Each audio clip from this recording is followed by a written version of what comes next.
because we are recording this. So if you have a cell phone or vehicle, please turn it off. Our summer programs, we're going to have free admission all summer.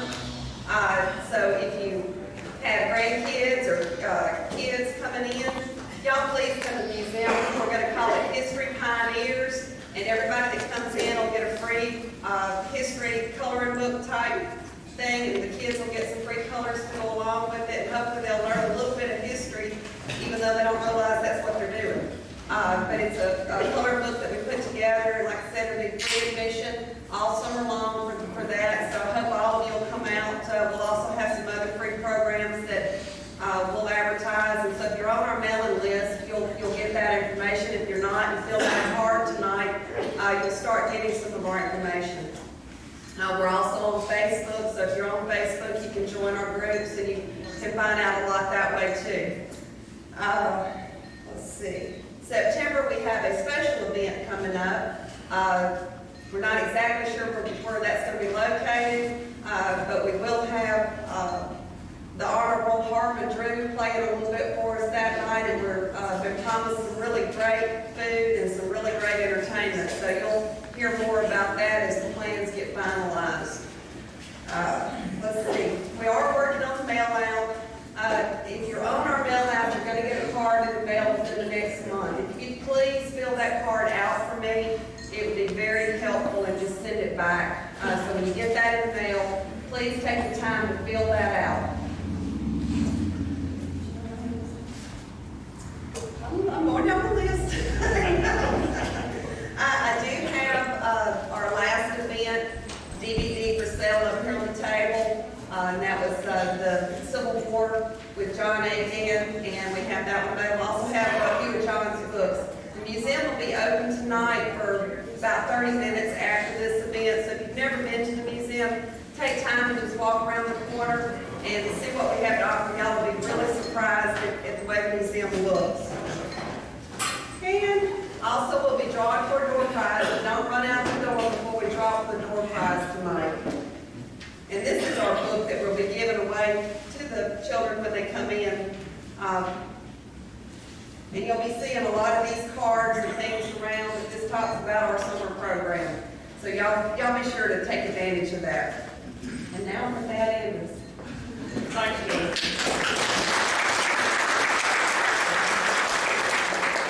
Shelley's really come a long way.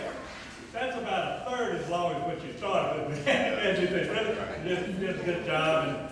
And well, we really need to thank the Odoms for allowing us to use this place for free. That's really wonderful. That's been a wonderful help to us to have these events.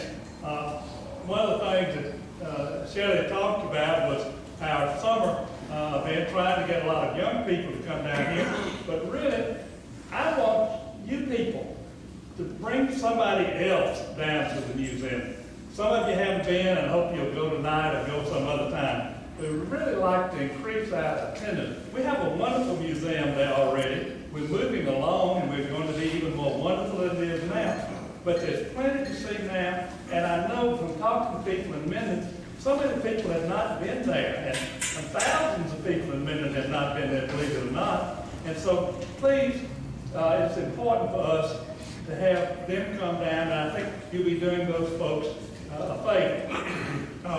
As for the program this evening, I'm really delighted to have the Elshout and Vandenord family started, and I really wanted to find out more of what actually went on with those families, particularly the Elshout family.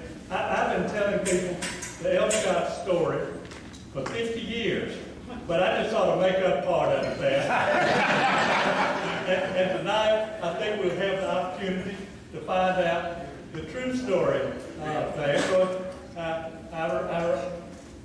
think about the family that's here tonight, and I really wish I had a picture of 2 or 3 of the boys. I don't think they were all there. They're by the Anderson Motor Company service station, and they're little blonde boys, and they probably weigh 25 to 35 pounds apiece.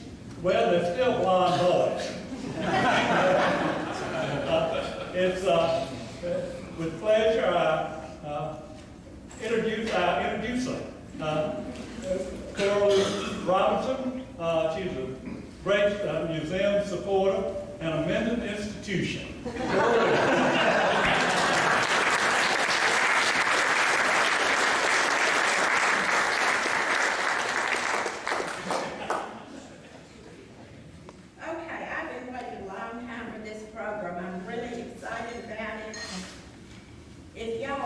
If you grew up in Minden in World War II as I did, a lot of you are going to remember this. Now, I was 11 years old when Leo Elshout came to Minden, and I remember it like it was yesterday. This is the story of a hero.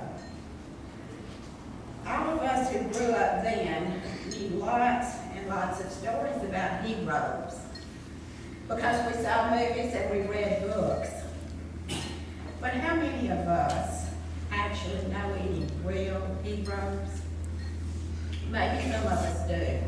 But I cannot imagine the courage and determination that it took to do what Leo Elshout did. I've always thought of that and remember that. Most all of us would risk our lives for our family or close friends. But would we do it for a perfect stranger?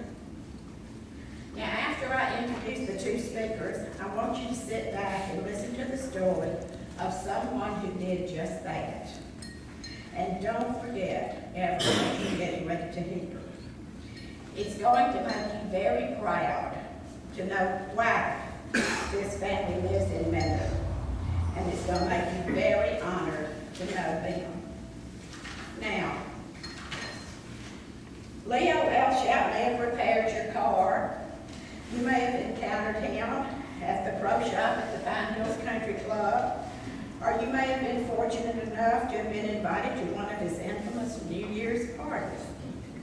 Even though he still spoke with a distinctive foreign accent after living in Minden for over 50 years, he played an important role in the rich history of our area. Now here to tell Leo's story is Michael Elshout. Michael is the son of Mike and Jan Elshout and the grandson of Leo and Lady VandenOord Elshout. He's a lifelong resident of Minden and serves as the drafting and design instructor at Northwest Louisiana Technical College. He and his wife Dana are the parents of two daughters, Sydney and Carly. Michael, along with his father, they're both avid motorcycle racers, continuing in the tradition of the Elshout and Vandenord families. Now, Martine VandenOord, who we all knew as Teen, was also a Dutch immigrant. Arriving in Minden after World War II, he was the brother of Lady Elshout. Teen made a short return to Holland where he met and married Rhea, his wife. They made their home in Minden, where Teen became an entrepreneur and a very successful businessman. Martine and Rhea were blessed with one child, Marcel, who is here to share the story of his father's journey and success in America. Marcel is also a resident of Minden in our church, too. I got to add that. He serves as vice president of Louisiana Land Bank in Arcadia. And like his father, Marcel possesses a brilliant mind of finance, and he too is a very successful businessman and entrepreneur. He and his wife, Carla, are the parents of two daughters, Maddie and Adriana. And I'm very proud to introduce these two guys.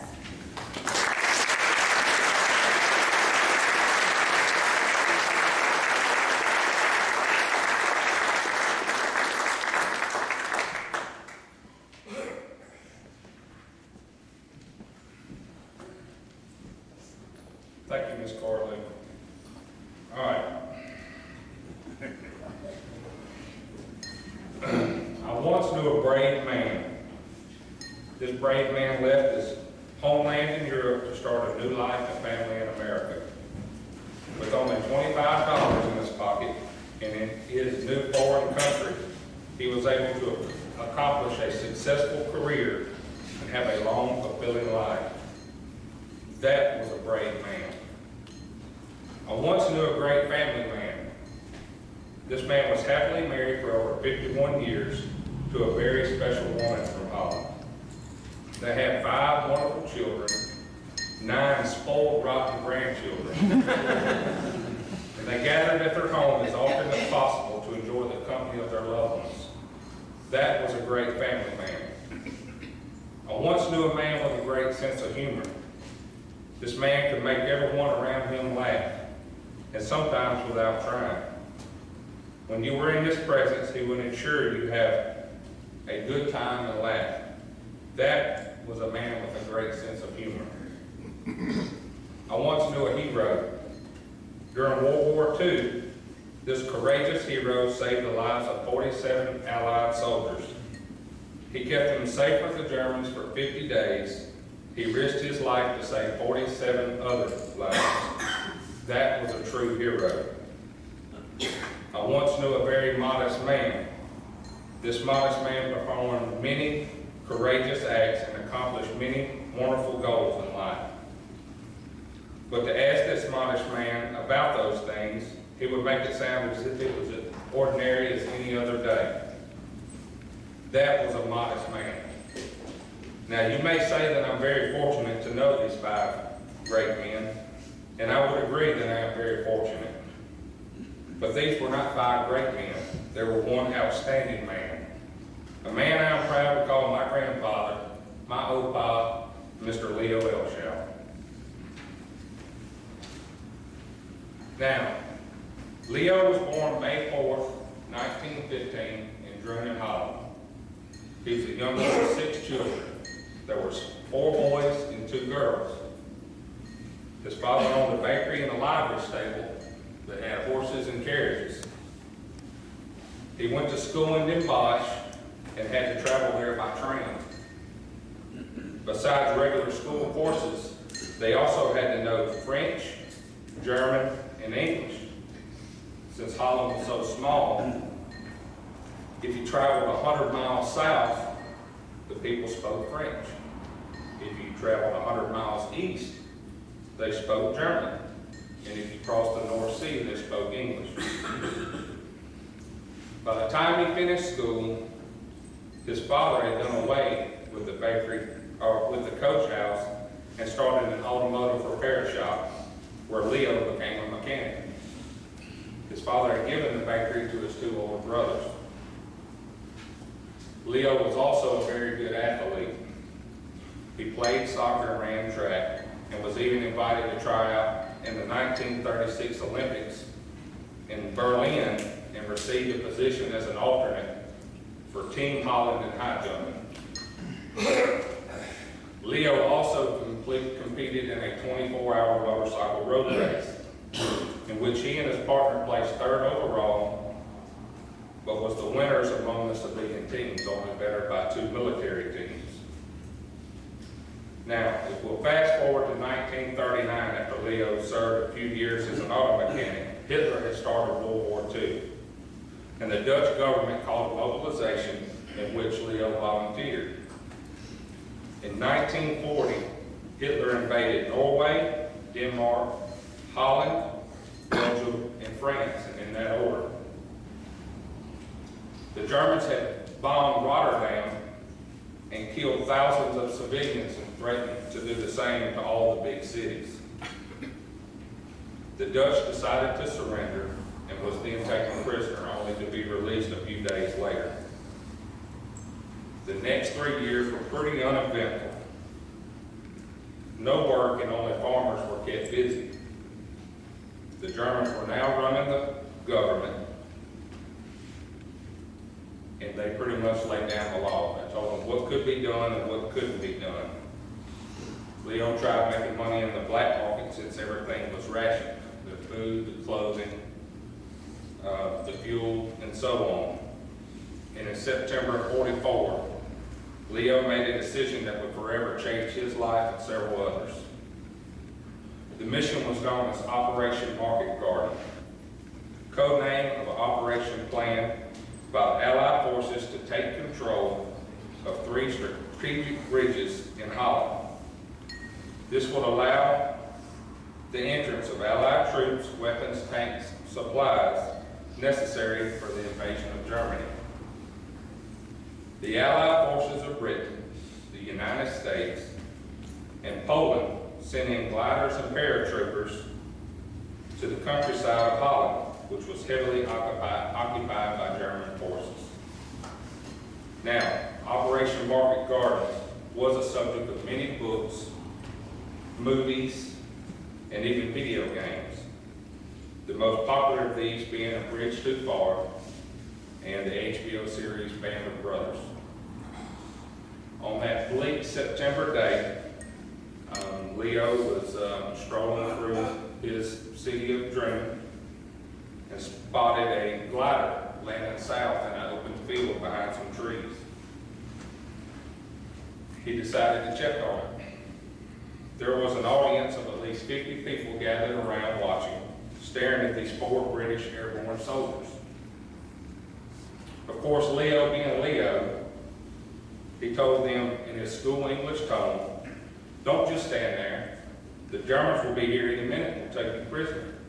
Come with me and I will hide you." They trusted Leo right away, which is more than he could say for the Americans, which we'll get to later. Leo hid the soldiers south of the canal under some brush and told them he'd be back after dark to check on them to find them a safe place to stay.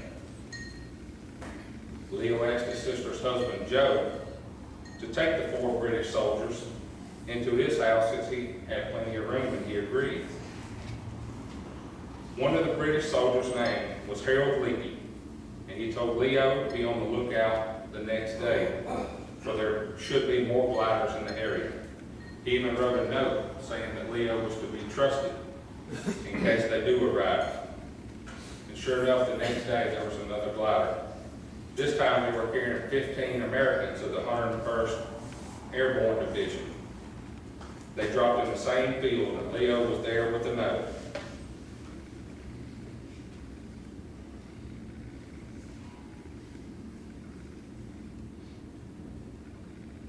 Leo had told the commander that he was going to take them to town and find a safe place to stay.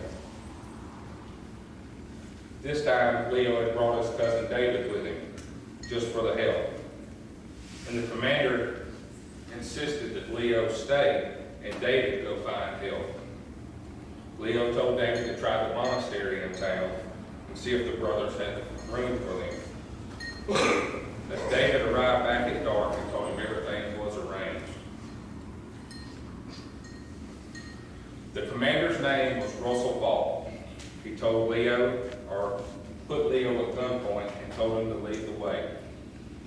He stuck the gun in Leo's back and told him that if anything went wrong, that he would be the first to get it. Luckily, everything went smoothly, and the soldiers were joined with their Americans the very next day at the monastery. Now, everything was going as planned.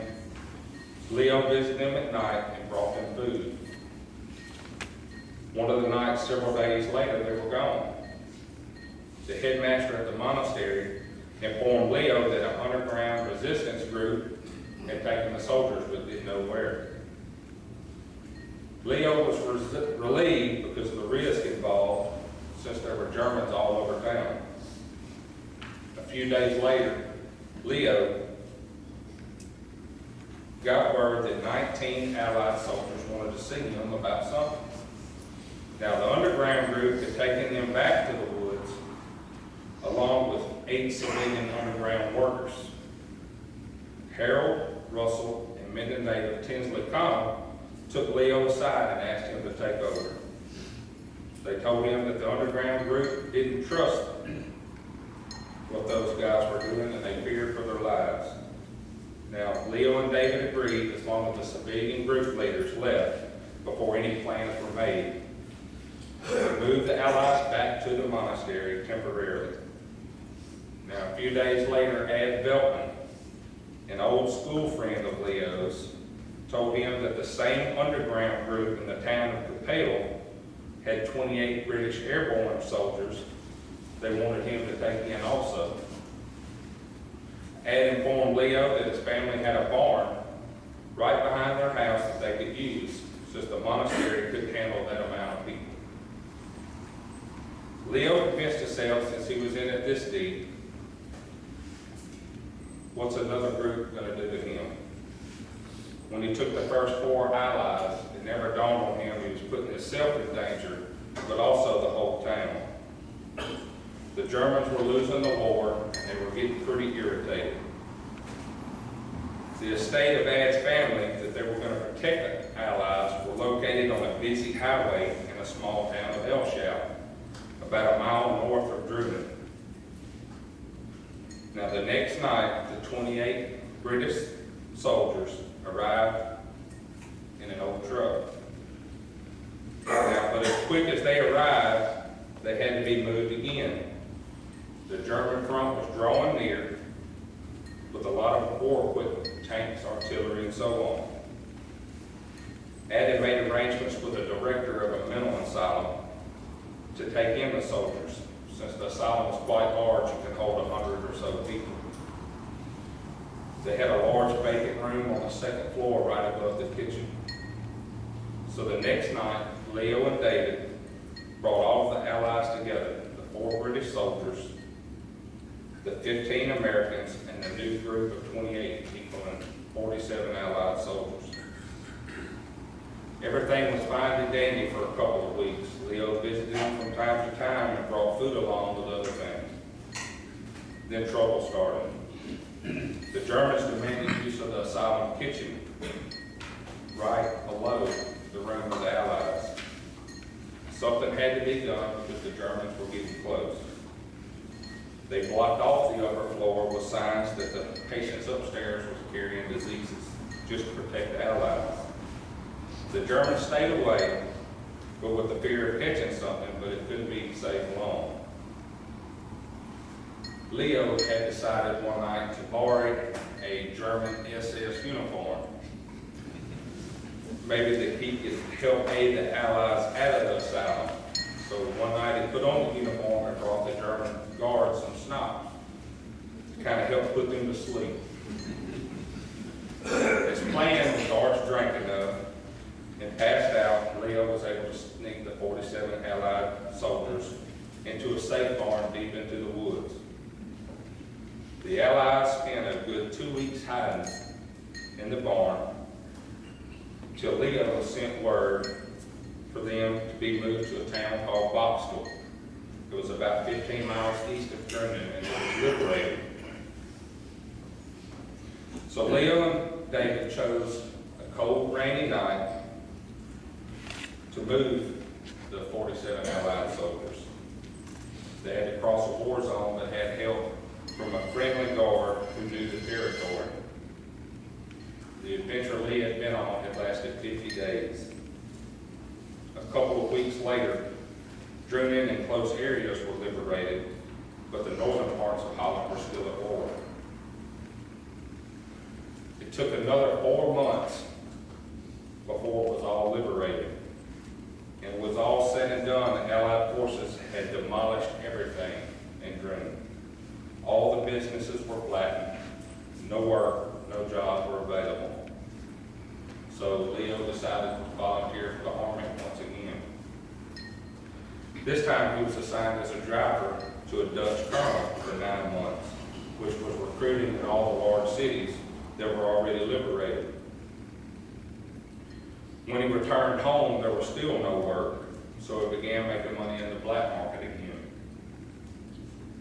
Sometime later, Leo received a letter from Paul Booth, one of the American soldiers from New York. He wrote that when they arrived at Boxtel, they were brought back to England just in time to be airlifted to Luxembourg. There they fought the Battle of the Bulge, and many of the Americans Leo helped save lost their lives during this battle. Then Leo received a letter from Tinsley Connell, another American soldier, in which he wanted to know if Leo would like to come to the United States. If so, Tinsley would sponsor Leo. Leo applied right away for a visa to the U.S. and was told that it could take several years. But since he was involved in the resistance, he could be ready to go within the year. While waiting to receive his visa to the U.S. in December of 1947, Leo met his future wife, my grandmother, Schelley VandenOord. It must have been love at first sight, because Leo proposed to her that same very night. She told him to come back the next day, and she would give him the answer.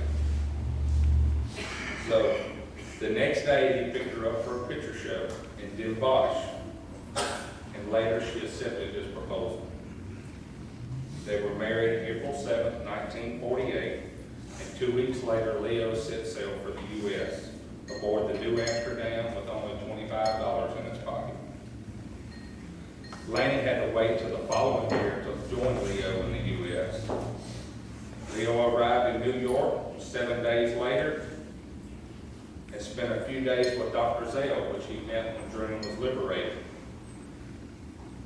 Dr. Zale was a dentist in the U.S. Army that had a shop opened up in Leo's brother-in-law's house, Joe. After spending 3 days with Dr. Zale, Leo ordered a train set for Louisiana. When Leo arrived in Minden, the Connell family treated him to dinner at the Lunsford's downtown. Since beer was the beverage of choice in Holland, Leo ordered one. Much to his dismay, Leo learned quickly that root beer wasn't the same. And Leo never drank another root beer in his life.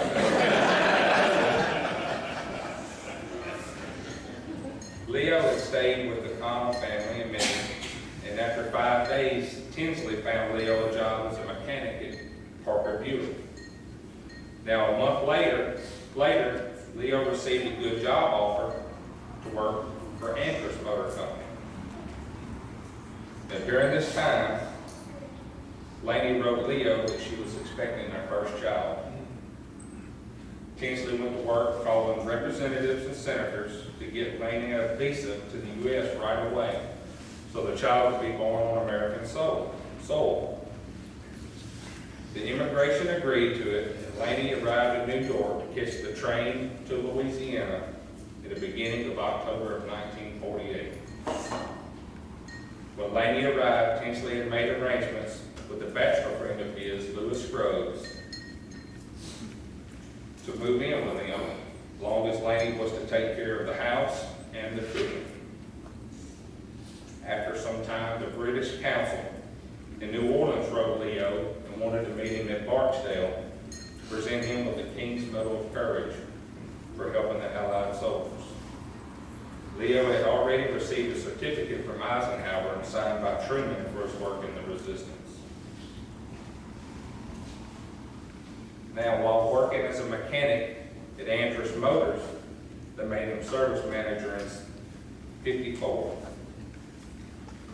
After 6 years of managing, Leo decided to open his own automotive repair shop and stuck it out for 10 years of being self-employed. Leo then accepted an automotive instructor position at the trade school and retired 10 years later. Not being the content, sit-at-home type, Leo decided to go back to work. He was offered to manage the Pine Hills Country Club, which he gladly accepted. And that's where most people met Leo during this time and knew he was a one-of-a-kind gentleman. Leo and Laney was married for nearly 52 years when Leo passed August 17th of 1999. They had 5 children, 4 girls and 1 boy. Jerry and Mark were both born in '49. How about 4 boys and 1 girl? 4 boys and 1 girl. There you go. Jerry and Mark were both born in '49. Tommy in '51. Sister in '52, and the youngest, my father Mike, that stood corrected, in '57. After a few years of living in America, Laney's brother Teeny also immigrated and settled in Minden, where he became a very successful businessman. And now we're going to turn it over to my cousin, Marcel VandenOord, to tell this side of the story.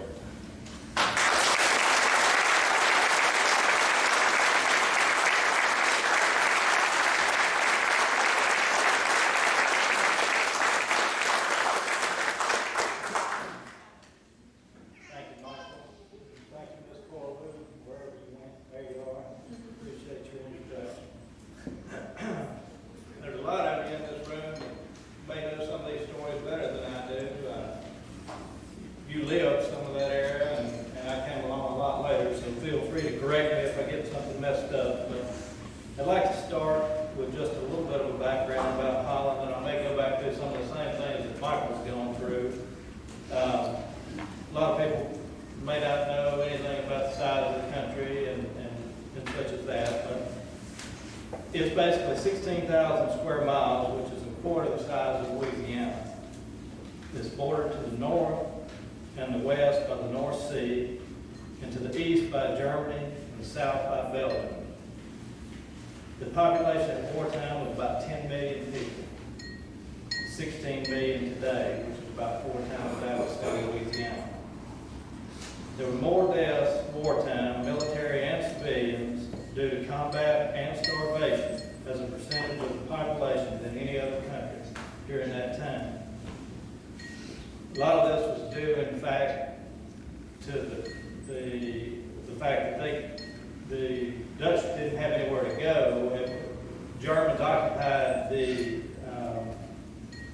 eastern boundary, and the south was also German occupied. Belgium was German occupied, and then they also controlled the North Sea. So basically, the Dutch were held hostage in their own country. So anyway, that'll give you an idea of what all of them faced, and starvation and war and destruction.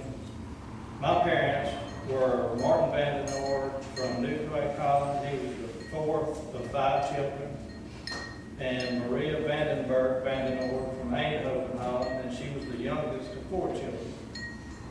I'm going to tell you their story the best I can recall it, and I'm not going to tell anything that's unintentionally or intentionally untrue, so feel free to correct me if you do know that I messed something up.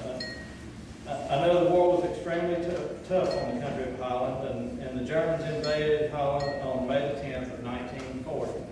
Within just 5 days, they had overturned the Dutch army.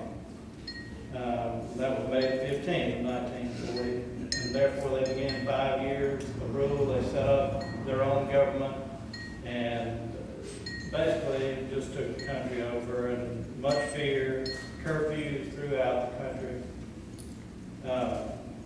Again, they had no way out. The official liberation of the country of Holland was May the 5th of 1945, so they endured this whole process for approximately 5 years. I'll tell you some stories of my parents and their families during the war. Mother was only a child, and Daddy just a teenager during these years.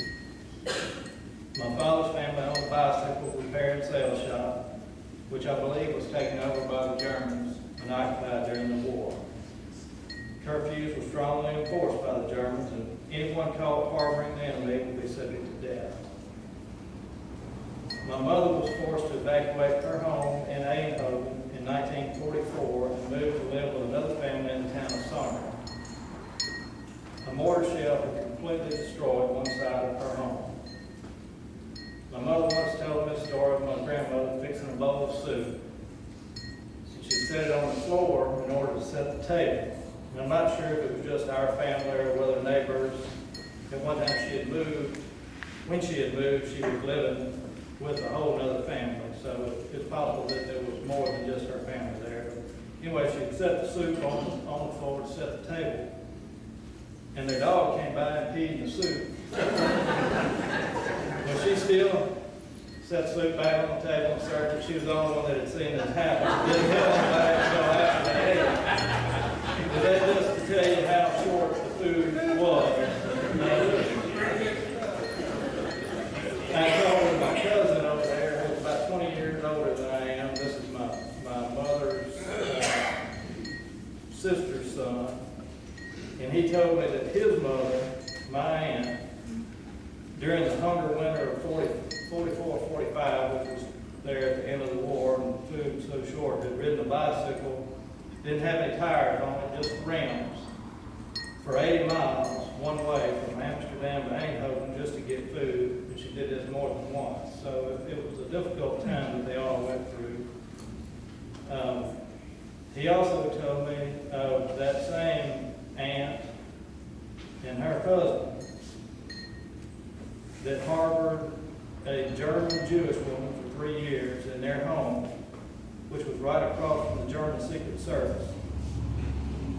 And the German Secret Service had set up in a school there. And I guess they never searched the home simply for the fact that they didn't think anybody might have been brave enough to actually harbor somebody right across from them. So they never did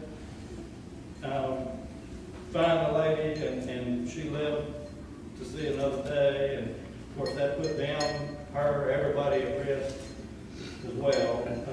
And that was also the same where the German Secret Service was set up. It was the same building that some of you may have heard the story of Anne Frank, who was a young Jewish girl that her diary was published about the war, and I think that's what made her famous. Well, this is the same Secret Service building that they took her to once she was identified and taken into captivity. Both my uncles on the mother's side were in the Dutch Army at the time of the German invasion, and one was later employed by the U.S. forces as an interpreter, because he was fluent in several different languages, including German, Dutch, French, and English. My mother's hometown of Eindhoven was heavily damaged during the war because it was bombed by the Germans as well as the Allies, since the Germans had occupied the Phillips factories and railways to use for their own war industry. When they came in and took the country over, they basically took over factory stores and ran all of those for their own benefit. Well, in 44, the Allies again bombed Eindhoven for just the opposite effect, to take the Germans out of there. So the town was bombed several times, as I'm sure many of the other ones also were. Eindhoven was actually liberated on September the 18th of 1944 by the Allied forces. It was again bombed, though, the following day by the Germans with an airstrike. And my cousin sent me an internet site, which I was unable to get any pictures of it, but Walter Cronkite was also one of the American soldiers in Eindhoven at that time. There was pictures of him there, so that was kind of interesting. I don't know that much about the effects of the war on my father's hometown, other than I think the Germans did take over the family-owned bicycle shop. I know just this morning, Miss Lou Snook, daughter of Joe Tree, who was my mother's closest friend here, told me that my mother had told her mother that my father had actually served in the Dutch underground, which was something I was not even aware of just as a teenager. But he just wouldn't talk about it much, which I think many of the countrymen did do that. My two uncles on my mother's side also served in the Dutch underground, which basically it could be all sorts of ways that they would basically try to keep the Germans from prospering. They would either sabotage German vehicles, or it could be something as simple as just delivering information to the Allies. But it was all, underground. And they also published newspapers to dispute what the Germans were doing. The Germans had taken over the whole country, published their own newspaper articles, tried to sell their story. And so the Dutch, as a group, tried to refute what they could of that. Of course, if they got caught doing any of that, you were in prison. So everybody was taking chances doing these types of things. After the war, another country, the whole country, had been ravaged by its effects, and it was hard to make a living. My father continued to run the family bicycle shop after the country was liberated. And my mother, after graduating school, worked, I think, in a clerical type position for the Phillips Company. My Aunt Lanny and Uncle Leo came to the U.S., as the story has just been told. In 1955, my father came to the U.S. to seek a better opportunity. He came to Minden because his sister was already here. The trip to the U.S. was by boat, and I think it took 3 weeks, and I have a picture here of him leaving Holland by boat. When he arrived in Minden in 1955, one of his first jobs, if not the first, was working for the Madden Construction Company. I'm not sure where he first lived, but I think possibly it was somewhere close to the old Joyce Cinema on the Shreveport Road. After a short time in Minden, 1.5 to 2 years, approximately 1957, as the story goes, I believe he borrowed approximately $1,000 from possibly Grady Madden to start his own business selling bicycles, cushion scooters, and repairing lawnmowers. This later progressed into the sale of lawnmowers, boat motors, and eventually a Honda motorcycle franchise. The business was located at 633 Shreveport Road. And just in the past year or so, I think that building was recently torn down. It was basically in the curve as you're going out of town here. In 1959, he made a short return to Holland where he met his mother, and they were married. After their marriage, Daddy returned to Minden and arranged for my mother to come over. And after about 3 months, my mother flew into JFK Airport, New York. I don't know that Mama or Daddy were that fluent in English when they first came over. When Mama got off the plane in New York, she thought she had arrived in Minden. Boy, was that makes sense.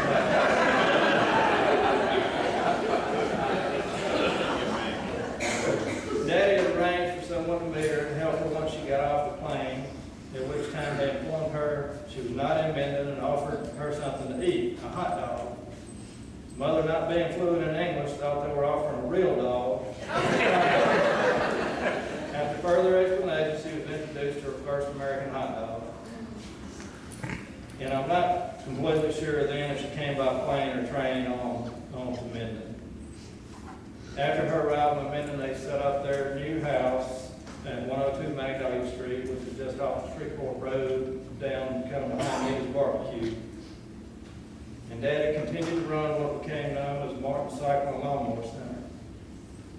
My mother immediately bought a horse, which she claimed was a condition of her marriage in Holland. She loved riding horses and participated in numerous equestrian events over there.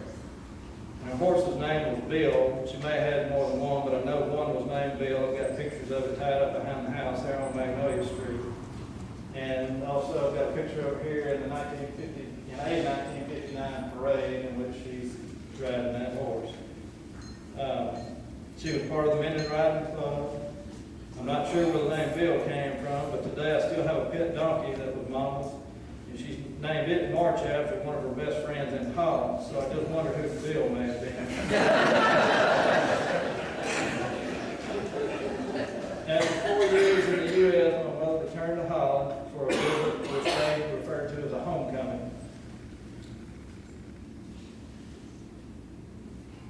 This was a 6-week stay, and a friend named Susan Brooks from the United States, and I assumed was from Minden, went with her, and Miss John Love was kind enough a while ago to fill me in on who that was. I really didn't know. I've got an article here that was published in the Eindhoven newspaper, which was her hometown, and then a picture below it where they've got an organ drive set up and an American flag hanging out. So it was quite an ordeal that she had come back from America. And Susan Brooks, again, being a resident of Minden many years ago, I think Miss Luck said that she may have been married to a doctor here at one time, had traveled back with her, and they spent 6 weeks traveling Holland and Germany and Switzerland as well.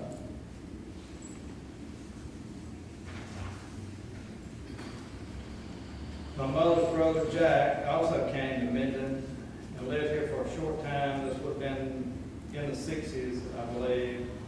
And he was the manager of the old Joy Drive-In, which I've got a picture of. It's no longer out there, but on the Shreveport Road, and also a picture there of him just above it.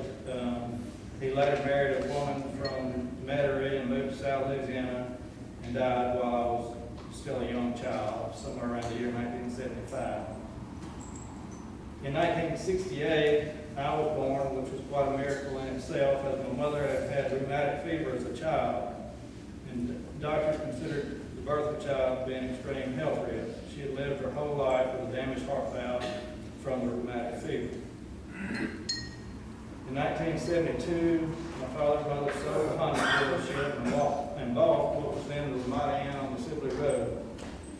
Many of you probably had Sunday lunch there after church with us. The hotel was intriguing as a child, as most of the well-known visitors of Minden often stayed there, as it was the hotel in town in its day. My parents once had a picture taken there with Ronald Reagan during his visit to Minden, which I think was in 1990, prior to him being president of the United States. They also, in 1972, sold their house on Magnolia Street and moved to Pine Street, right down to the Coke plant. And that's where I spent my childhood years, basically, and grew up in Minden. In 1981, my father passed away, and my mother continued to run a motel. At some point in the 80s, my mother dropped her model franchise and instituted a bit of a Dutch decor twist, along with a combination of horse racing, as Louisiana Downs was a big attraction at that time. She renamed the hotel Exact Inn, which is still known by today. In 1990, my mother sold the hotel, and in 92, she and her second husband, Glenn Horton, bought what was known as Mac Rent-Off, previously owned by Mac McCormick. She operated the Rent-Off until her death in 1997.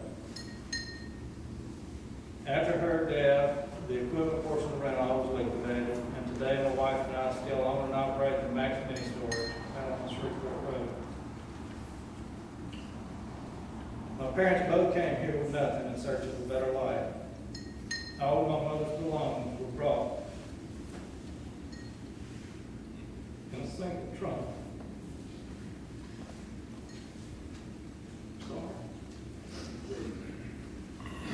I believe they experienced the American dream right here in Minden, Louisiana. Although I know they both missed their families and friends in Holland. In 2001, my wife Carla and I were married. She is an RN at Minden Medical Center. And I am employed there. I am employed with the Louisiana Land Bank in Arcadia, Louisiana. Carla is from a small town about 45 miles south of Monroe, which is called Kelly, Louisiana. Her mother is a retired elementary school principal there, and her father is retired from the grocery business, which he operated a store in Gina. That store is now owned and operated by her two of her brothers. And we have two precious daughters, Madeline and Adriana, and are proud to call Minden, Louisiana home. Thank you.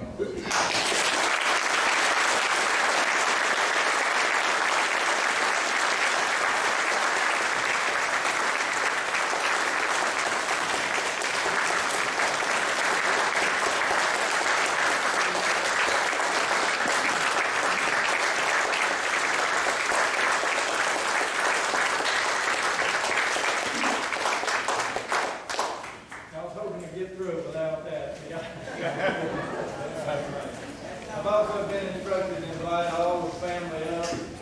They thought they were going to get out of getting on stage. There you go, get them up. Any questions?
Surely there's plenty of questions, right? Or Ms. corrections.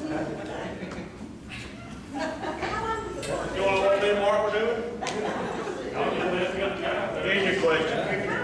Train ride from New York to several days. Can you imagine? 3 days.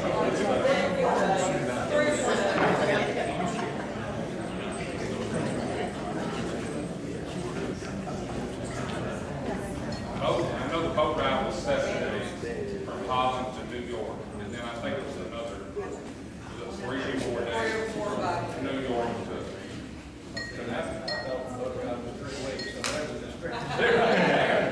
My daddy may have been on a slower boat, yes. I rode to New York right after the war, but I made it in 2 days on the train. And a sister lived up there. And when my mother came on the train, and the train depot was at Sibley, and when she came into Sibley, and there was little shotgun houses everywhere, and she said, "Oh no, what have I gotten into?"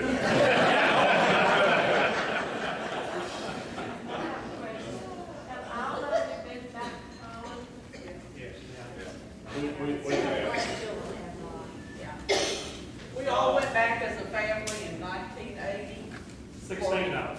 All of us that, Yeah. what my aunt and uncles had their 50th anniversary. That was a plane ride, I remember. Yeah. Ran out of beer. Root beer? The last time I was there was in 1981, which was the year my daddy passed away. And, I probably failed to point this out, but this was an old bicycle shop there in Holland. That picture was taken in 1981 with the then current owners. I'd like to go back someday. Take your kids. Yeah, I intend to. That was our grandfather that had the bicycle shop first. And, he, as a matter of fact, he is the first one to put a motorcycle, a motor on a bicycle. Yeah, I got a picture of it. Yeah, I didn't know a whole lot about that end of it, and I tried to research it. But anyway, this is a picture of a motorized bicycle.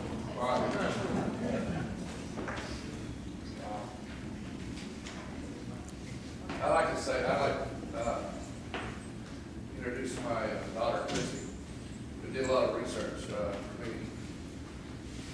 And it was very emotional. Excuse me.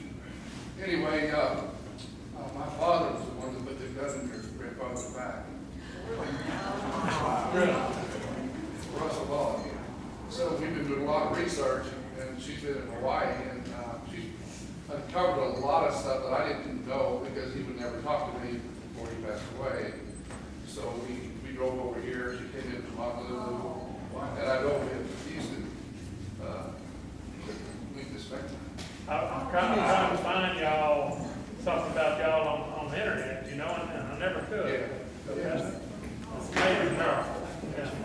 My cousin, noticed that the internet site that has kind of a story and has my own picture of him and 3 other, some of the people that Michael referred to. Right, we've got a great list that was handwritten by Leo, and we've got it. But Ed, that was that right?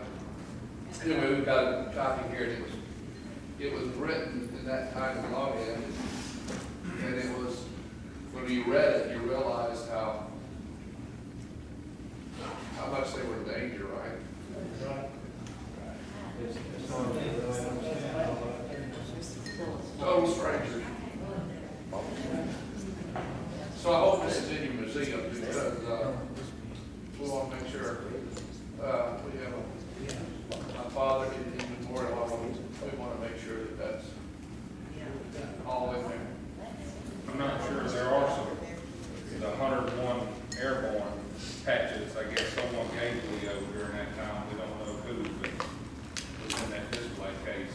I'm not sure which, one of the Americans gave it to him. It may have been Tinsley. Yeah, the list of names, too.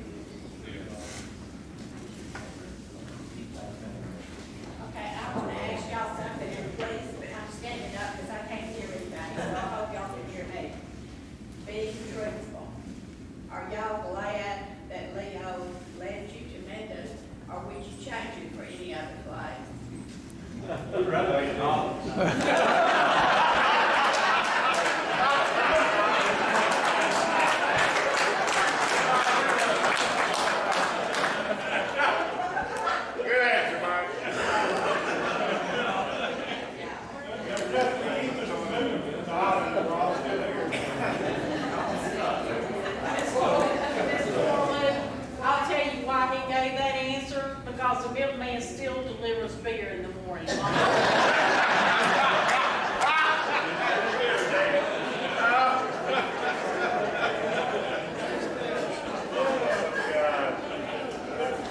I got a question.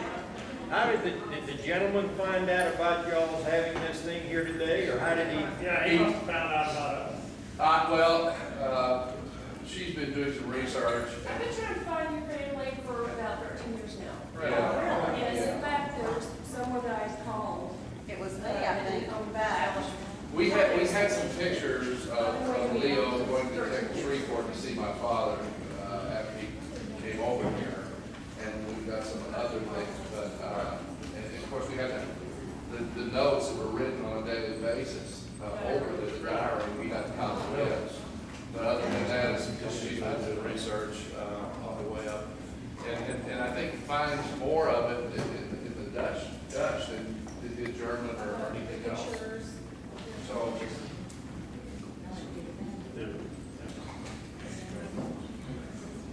I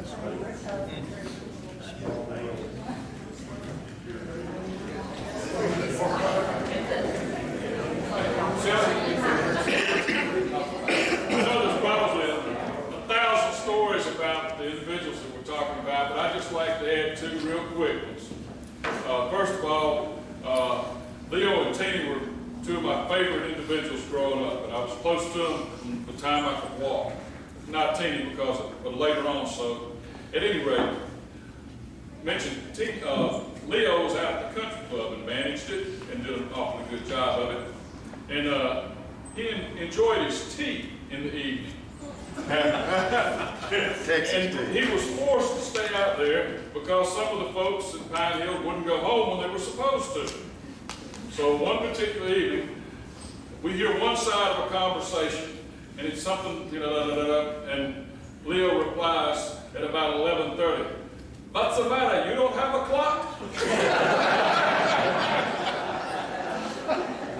And then one other one, Tina was going home to find a wife, there was a lot of conjecture about this, and we had no idea what he was going to show up with. Well, imagine our surprise when he shows up with this just drop-dead gorgeous lady. We said, golly. So we said, Tina, he said, how do you ever expect to keep her? He says, she knows she cannot find anything better.